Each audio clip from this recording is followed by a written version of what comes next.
Alors, mon cher Romain, comme d'habitude, je vais te présenter une photo d'une montre.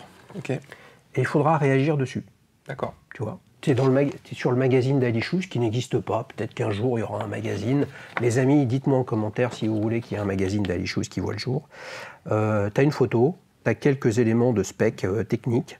Et là, tu me dis ce que tu en penses. Tu es prêt? Les amis, on va regarder une Jacques Bianchi SB200 qui est sortie en juillet 2021.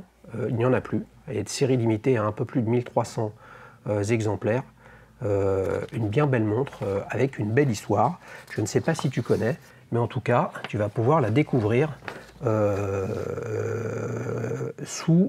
avec cette photo. Donc on a un boîtier en 42 mm, épaisseur 13 mm les amis, un boîtier dit destro, hein, c'est-à-dire couronne à gauche, et qui est une réédition, très clairement, d'une réédition d'un modèle commercialisé par Jacques Bianchi en 1982, la JB200, à l'époque elle était à quartz, et qui est très très très reconnaissable, avec un gros plongeur scaphandrier, pas scaphandrier, excusez-moi, avec un octopus, donc un bloc avec des palmes sur le cadran, une lunette très, on va dire, classique des modèles Skin Diver des années 70, bien connus chez d'autres marques. Voilà, tu as un tarif public qui était, puisqu'elles sont indisponibles aujourd'hui, de 990 €, le tout équipé d'un calibre Seiko NH35. Qu'est-ce que tu en penses? C'est un style qui me plaît bien. Ça, on est vraiment dans le genre de montre qui me plaît. En plus, moi qui porte mes montres au poignet droit, c'est vrai que du coup, avec la lunette, avec la couronne de remontoir à gauche, pour le coup, ça devient sympa pour moi, parce que ça me permettrait de pouvoir la remonter sans l'enlever. Bien sûr, avec une couronne vissée, hein, avec tu vois, un protège-couronne assez proéminent. J'ai un petit doute, les amis, tout d'un coup, sur le calibre NH35. Est-ce que je me suis trompé? Je ne crois pas. Il faudra que vous alliez vérifier sur le site de Jacques Bianchi, où tout est expliqué sur l'histoire du modèle historique, cette réédition, et puis bien évidemment, qui est Jacques Bianchi, un horloger qui a un petit peu plus de 80 ans maintenant, qui a été responsable du service après-vente de LIP dans les années 70, qui a monté ses propres boutiques, qui est toujours un horloger qui restaure, répare, rénove tout un tas de monde, qui à l'époque, à la grande époque de la Comex à Marseille, grande époque, pardonnez-moi, grande époque sur la dimension de la plongée sous-marine et du partenariat avec Rolex. Sinon, la Comex, c'est beaucoup plus grand en termes d'industrie et de patrimoine industriel français que simplement son partenariat avec Rolex. Mais il a fait 1000 choses.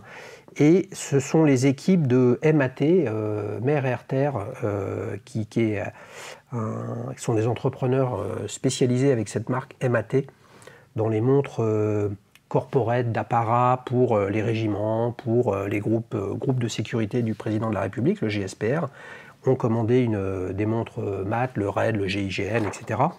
Et ce sont les entrepreneurs de MAT qui ont relancé et qui ont fait cette réédition Jacques Bianchi JB200.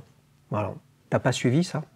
Ça a été beaucoup sur Kickstarter et Instagram. Ça, c'est pas un sourcing que tu regardes? Non, les seuls Kickstarter que j'ai suivis, c'était pour la marque Yema. Ouais. Parce que j'aime beaucoup ce que Yema a ressorti là depuis quelques années, avec leur calibre maison français, etc. Je trouvais que c'était sympa que du coup Yema remette des calibres français plutôt que des mouvements Seiko pour le coup, ou Sellita. Donc c'est les seuls Kickstarter que j'ai vraiment suivis ces derniers temps. Jacques Bianchi, non, j'ai jamais trop suivi cette marque. Maintenant, c'est vrai que ce modèle est plutôt intéressant. Avec le bracelet typiquement plongeur années 80-90, ça lui va bien. Ouais, bracelet type tropique. Ouais, c'est ça, tropique. Bon, après, je suis un peu moins fan du plongeur dans le cadran, etc. Bon, c'est peut-être un peu trop pour moi. Mais c'est clairement une réédition. Donc la JB200 de l'époque était équipée d'un calibre à quartz. Et c'est un modèle qui a été vraiment acheté par et la Marine nationale et l'armée de terre pour des plongeurs, parce qu'il y a aussi des plongeurs dans l'armée de terre, comme monte de dotation dans les années début 80, début 90. C'est extrêmement bien documenté sur le site de Jacques Bianchi avec les archives des commandes et des entretiens, etc. Donc c'est assez paradoxal parce que c'est une pure réédition d'un modèle emblématique d'un savoir-faire local et des besoins militaires en termes d'horlogerie, mais ça a été diffusé à toute petite quantité. Et je ne voudrais pas dire de bêtises, les amis, mais je crois que l'opération sur Kickstarter a été colossale, pas loin de 700, peut-être un peu plus de 700 000 euros sur l'opération, et tout a été vendu très rapidement. Alors justement, ma question là-dessus, c'est donc réédition. Je comprends que c'est plutôt quelque chose que tu aimes bien, puisque tu parlais, toi, de Yamaha, tu trouvais ça intéressant, qui relance des Superman, des Yatigraph, etc. Ouais. Ça, c'est vraiment un truc sympa. Tu en as une de Yamaha ? J'en ai deux. J'ai une Yamaha Flygraph, que j'ai eue dans les années... D'ailleurs, je l'ai oublié, parce que quand on disait tout à l'heure qu'est-ce que j'ai eu entre ma première Seiko et ensuite la Submariner et après la Sumo. J'ai eu donc cette Yamaha Flygraph, donc qui est une montre à quartz, qui a un petit chrono, et puis qui est la seule de ma collection à ne pas être couleur acier, qui est en PVD noir, donc avec un revêtement noir, mais qui est vraiment très sympa, avec des aiguilles rouges. Et l'autre Yamaha que tu as ? Et l'autre Yamaha, c'est une Yamaha Rallygraph, donc les nouvelles rééditions, en mouvement calibre hybride, donc c'est-à-dire pile et mécanique.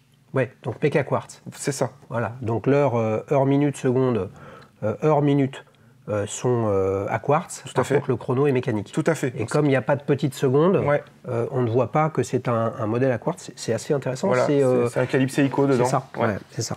Il me semble bien. C'est un calibre Seiko VK 30 quelque chose. Quand on la regarde, cette montre, quand même, là, et on regarde le cadran, on est quand même vraiment dans la même logique de plot, de points cardinaux, très similaires à finalement toutes les marques qui ont fait des montres de plongée, puisque c'est ce qu'on retrouve sur ta Seiko Sumo et sur la 16610 que tu avais achetée au même moment. Tout à fait. Ouais. Non, on est vraiment dans la tool watch, il n'y a pas de fioriture, il n'y a pas l'air d'y avoir d'alternance brossée polie, quoique peut-être sur les bords des cornes peut-être. Puis on retrouve un boîtier finalement qui est très semblable dans la forme à la mienne, surtout au niveau des cornes. Je trouve que c'est quand même très ressemblant. Non, c'est vraiment une montre, hormis le plongeur dessiné dans le cadran, sinon ça peut vraiment être une montre, j'aime bien les aiguilles, ça change un petit peu. Mais imagine, il n'y aurait pas eu le plongeur, mais tu aurais eu... En fait, c'est ça, c'est-à-dire que c'est pas un clin d'œil, c'est une réédition. Donc clairement, la JB200 d'époque et après la JB300, puisqu'il y a eu un modèle automatique quelques années plus tard, il y a le plongeur comme ça, et c'est vraiment une montre dite professionnelle, donc pour l'époque. Donc si tu enlèves le plongeur, qu'est-ce qui reste ? Il reste un truc essentiel quand même, c'est Jacques Bianchi Marseille, donc c'est une montre française. Pas avec un calibre français, mais les choses sont en train d'avancer sur ce sujet-là. Tu es attentif manifestement à ce qui se passe dans l'horlogerie française, ne serait-ce que par tes Yamaha ?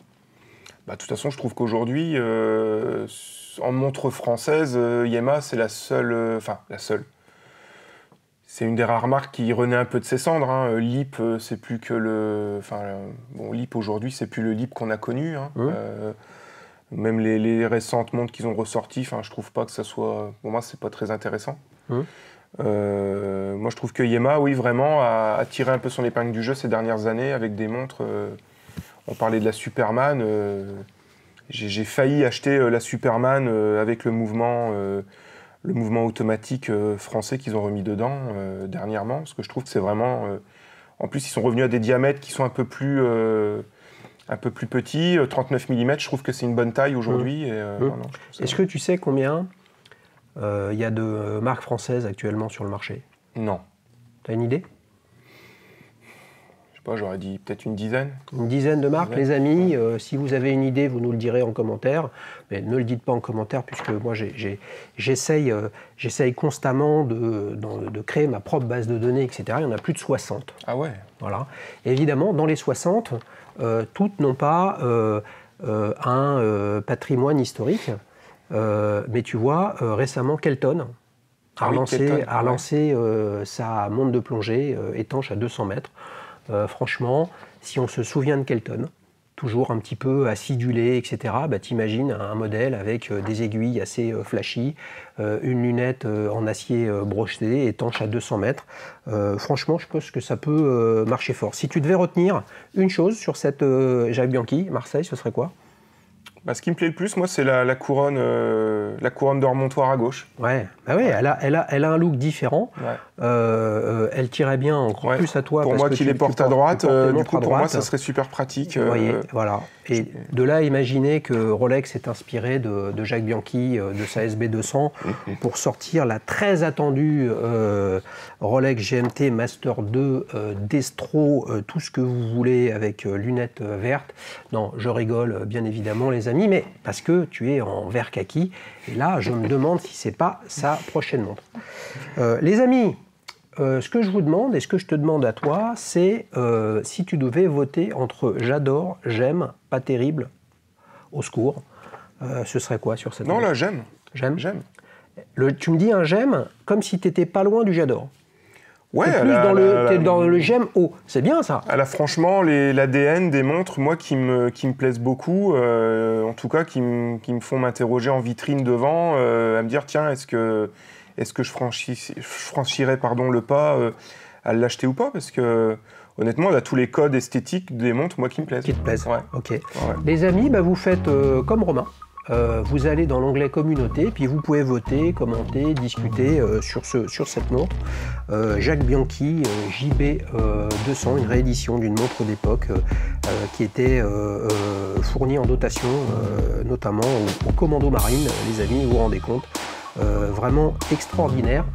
Cette réédition intéressante parce que ça fait partie du patrimoine horloger avec tout le bienfait qu'a pu amener Jacques Bianchi à ce secteur. Donc vous pouvez voter entre j'adore, j'aime, bof, au secours. Rendez-vous dans l'onglet communauté.